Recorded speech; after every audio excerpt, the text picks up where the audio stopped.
Assalamualaikum warahmatullahi wabarakatuh. Bertemu kembali dalam channel YouTube Crypto Bull. Pada video kali ini kita akan bicarakan tentang CBDC, Central Bank Digital Currency, yang sebenarnya sejak 1-2 tahun ini adalah satu topik yang sangat hangat. Jadi tajuk yang saya pilih pada video kali ini, risiko hilang kebebasan Central Bank Digital Currency. Dalam video saya sebelum ini ada menceritakan serba sedikit tentang digital currency. Sekiranya anda perlu, boleh lihat kembali dalam channel saya dan sila tonton video tersebut untuk sedikit pemahaman tentang Central Bank Digital Currency CBDC. Ini adalah hasil carian saya di Google berkenaan dengan projek CBDC yang sekarang ini sedang dilaksanakan oleh Bank Negara Malaysia. Saya agak terkejut kerana sedar tak sedar dan dalam diam-diam sebenarnya Bank Negara Malaysia sedang berusaha melaksanakan pelaksanaan CBDC ini di Malaysia. Dan kalau kita lihat, ada 3 fasa. Fasa pertama 2021 sehingga 2022. Fasa kedua 2022 sehingga 2023. Dan fasa yang ketiga 2023 dan seterusnya. Sebenarnya dalam diam-diam perkara ini sedang dilaksanakan oleh Bank Negara dan ianya hampir, kalau ikut roadmap ini, ianya hampir selesai. Fasa pertama berkenaan dengan Cross Border Wholesale CBDC via Projek Dunbar. Fasa kedua Domestic Wholesale CBDC dan fasa ketiga Domestic Retail CBDC. Jadi inilah sebenarnya yang sedang berlaku.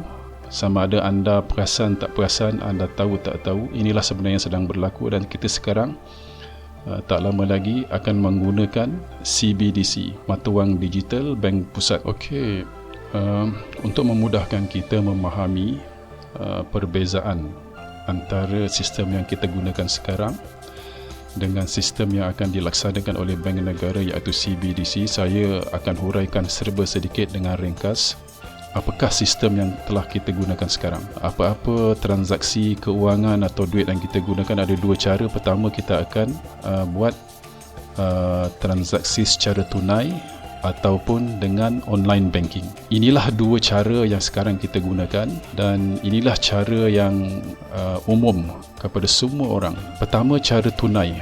Cara tunai ini cara yang mudah, kita ambil duit tunai. Kalau tak ada duit, kita pergi bank, kita gunakan duit kita, kita bayar, beli barang kita dan kita bayar secara tunai tanpa ada apa-apa kaitan, tanpa ada apa-apa transaksi melalui bank untuk kita dapatkan barang yang kita nak beli. Cara yang satu lagi, online banking. Online banking ini kita akan gunakan fasiliti daripada bank, credit card ataupun debit card, ataupun sekarang ni ada QR code. Kita boleh guna juga cara tu. Tapi secara umumnya ia akan melibatkan sedikit peranan daripada bank, di mana kita akan membuat pembayaran secara online dan rekod akan disimpan oleh bank di mana kita ada akaun. Di sini saya cuba tunjukkan kepada anda semua, mungkin secara lebih detail sedikit tentang bagaimana sistem sekarang ini dilaksanakan. Sistem yang kita gunakan sekarang ini, tahap privasinya adalah sangat tinggi dan ia sangat-sangat terkawal. So saya ambil contoh, sekiranya kita mahu melakukan transaksi tunai, apa yang kita perlu buat, kita perlu pergi ke kedai, kita bayar duit dan kita akan dapat barang yang kita beli. Dan dalam contoh ini, apabila kita nak beli TV, kita pergi kedai, kita bayar duit pada kedai itu dan kita akan dapat TV tanpa ada apa-apa rekod data rasmi yang akan disimpan oleh kedai tersebut, dan tidak ada campur tangan bank dalam urusan tunai ini. Ini adalah satu cara yang mana transaksi kita ini tidak dapat dikesan. Privasinya sangat tinggi dan ia sangat-sangat untraceable, tidak boleh dikesan. Inilah antara sebenarnya kelebihan transaksi secara tunai. Sekiranya kita ingin berurus niaga ataupun membuat transaksi secara online, perkara yang sama berlaku, tetapi tahap privasi dalam transaksi online ini adalah kurang sedikit. kan, di mana ada campur tangan bank. Jadi setiap transaksi online ini dia akan melibatkan bank yang mana kita ada buka akaun, kita ada buku akaun, maka bank ini akan terlibat dengan urusan kita. Pemegang-pemegang kredit kad yang memegang kredit kad bank yang berkenaan, maka setiap urusan dia akan direkodkan oleh bank tersebut. Jadi berbanding dengan sistem pembayaran tunai ataupun transaksi tunai yang mana dia 100% privasinya terjamin. Tetapi dalam sistem online, rekod perbelanjaan kita, rekod transaksi kita akan disimpan oleh bank. Jadi sedikit sebanyak rekod-rekod tentang transaksi kita ini boleh diperiksa dan boleh dilihat semula. Mari kita lihat transaksi yang akan berlaku di bawah sistem CBDC. Dalam penerangan sebelum ini, kita dah tahu, kita dah lihat transaksi secara tunai dia adalah yang terbaik kerana privasinya adalah sangat tinggi. Sementara pembayaran atau urus niaga secara online, kita akan terdedah kepada kebocoran kerahsiaan keuangan kita kerana ia melibatkan bank.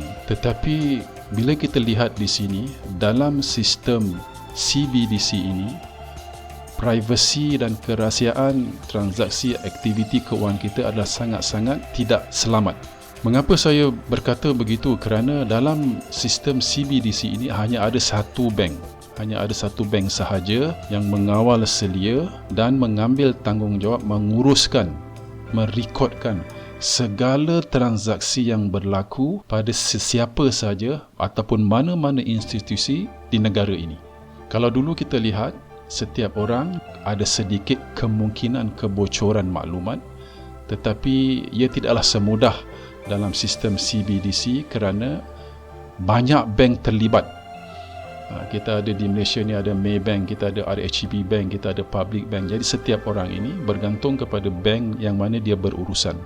Tetapi dalam sistem CBDC ini hanya ada satu bank sahaja yang mengawal selia dan menguruskan segala transaksi yang berlaku dalam negara kita ini.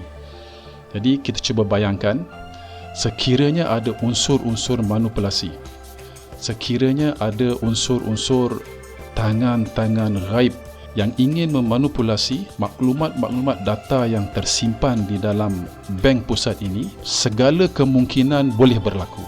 Inilah perkara yang agak membimbangkan. Bagaimana kita boleh dikawal dengan sistem CBDC ini? Ada 4 perkara, mungkin lebih, tapi ini 4 perkara yang akan saya cuba utarakan di sini. Pertama, sistem CBDC ini akan kawal apa yang kita nak beli. Yang kedua, ia boleh mengawal di mana keberadaan kita. Yang ketiga, dia juga boleh mengawal jumlah perbelanjaan kita.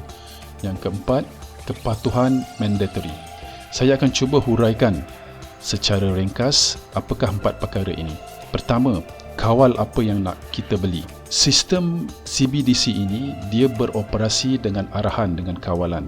Sekiranya ada arahan supaya kita tidak boleh membeli sesuatu barangan, maka kita tidak akan membeli barangan tersebut melalui sistem CBDC ini kerana ia telah dikawal, ia telah diprogramkan sedemikian. Begitu juga sekiranya sistem ini memprogramkan kita supaya tidak dapat membeli di satu-satu kawasan, di satu-satu radius kawasan, maka kita tidak akan dapat membuat transaksi ataupun membuat pembelian. Begitu juga kawalan juga boleh dilakukan oleh sistem ini sekiranya mahu menyekat ataupun mengawal perbelanjaan kita. Contohnya, sistem ini boleh diprogramkan supaya kita hanya boleh berbelanja seminggu RM1,000 ataupun sebulan RM2,000 mengikut apa yang akan diprogramkan. Apa yang berlaku kepada kepatuhan mandatory? Di sini saya ingin membawa contoh di negara barat, di negara Eropah, ada satu keadaan suasana di mana mereka telah menggunakan alasan alam sekitar untuk mengurangkan berlakunya pencemaran alam sekitar. Setiap pengguna-pengguna kereta dihadkan untuk membeli petrol.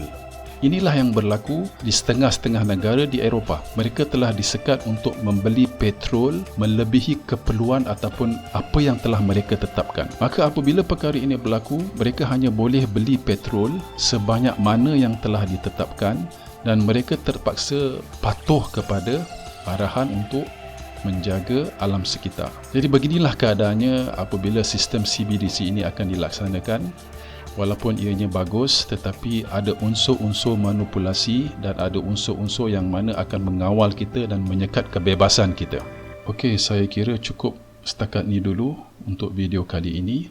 Mudah-mudahan apa yang saya cuba utarakan di sini, apa saya cuba bincangkan di sini akan memberi sedikit sebanyak manfaat kepada anda semua, dan supaya kita berhati-hati dan kita membuat persiapan dan kita memahami apa yang akan berlaku apabila sistem CBDC ini dilaksanakan. Sehingga kita bertemu lagi di video yang akan datang.